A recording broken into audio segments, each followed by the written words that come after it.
Hello बच्चों, मैं doctor Sunita Nandal कक्षा 10th के लिए क्षितिज भाग 2 के काव्यखंड के उत्साह कविता के अभ्यास के प्रश्नोत्तर लेकर आई हूँ। इसकी व्याख्या पहले कर चुके हैं। प्रश्न देखिएगा, कवि बादल से उत्साह कविता है, उसके कवि हैं सूर्यकांत त्रिपाठी निराला जी। प्रश्न देखिएगा, कवि बादल से फुहार रिम झिम या बरसने के स्थान पर गरजने के लिए कहता है क्यों? कवि बादल से फुहार रिम झिम या बरसने के स्थान पर गरजने के लिए कहता है क्यों? मतलब गरजने के लिए क्यों कहता है?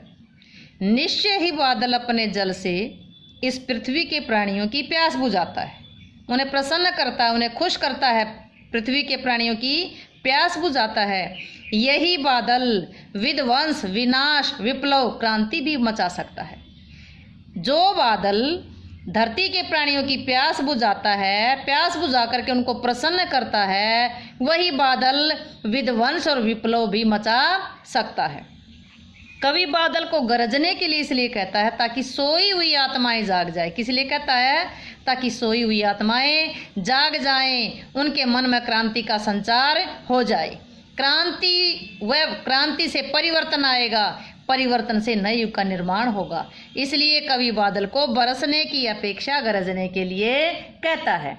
बरसने की अपेक्षा गरजने के लिए क्यों कहता है? क्योंकि बादल गरजेगा तो सोई हुई आत्माएं जागेंगी, लोगों के मन में क्रांति आएगी, क्रांति आएगी तो परिवर्तन होंगे, परिवर्तन होंगे तो नए युग का निर्माण होगा। इसलिए कवि बादल को बरसने की अपेक्षा गरजने के लिए कहता है। नेक्स्ट प्रश्न देखिएगा, कविता का शीर्षक उत्साह क्यों रखा गया है? उत्साह का मतलब हिम्मत, साहस, जोश। प्रस्तुत कविता का एक आह्वान गीत है जो बुलावा देता है, निमंत्रण देता है, जिसमें कवि ने उत्साहपूर्वक विधि से प्रगतिवादी स्वर को मुखरित किया है। कवि बादल से गरजने के लिए कहता है। गर्जन बादल की शक्ति को व्यक्त करता है कि बादल गरज रहे हैं, तो बादल गरजने में क्या है? बादल की शक्ति। इसलिए कवि बादल को गरज गरज करके नई प्रेरणा देने के लिए आह्वान करता है, बुलाता है। अतः कवि ने बादल के इस विशेष गुण के आधार पर इस कविता का शीर्षक उत्साह रखा है, जो अत्यंत उचित है और सार्थक है। उत्साह शीर्षक क्यों रखा गया? कि यह आह्वान गीत है। ये आह्वान गीत है जिसमें कवि ने उत्साहपूर्वक विधि से प्रगतिवादी स्वर को मुखरित किया है। कवि बादल को गरजने के लिए कहता है क्योंकि गरजने में बादल की शक्ति प्रकट होती है। इसलिए कवि बादल का गरज करके नई प्रेरणा देने के लिए आह्वान करता है। कवि ने बादल के इस विशेष गुण के आधार पर इस कविता का शीर्षक उत्साह रखा है, जो अत्यंत उचित और सार्थक है। नेक्स्ट प्रश्न, कविता में बादल किन किन अर्थों की ओर संकेत करता है?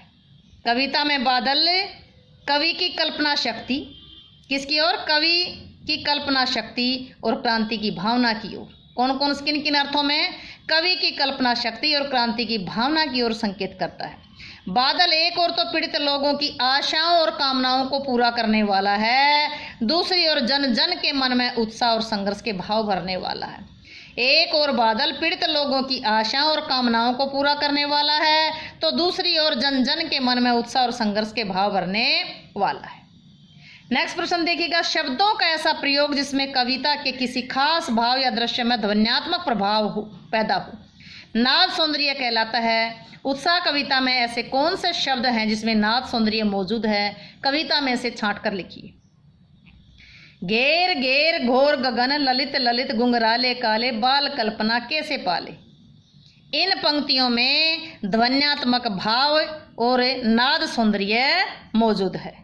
उम्मीद है कि आपको उत्साह कविता के प्रश्न याद हो गए होंगे। प्रश्न समझ आए तो व्याख्या को लाइक करें, इस वीडियो को लाइक करें, शेयर करें, चैनल को सब्सक्राइब करना ना भूलें।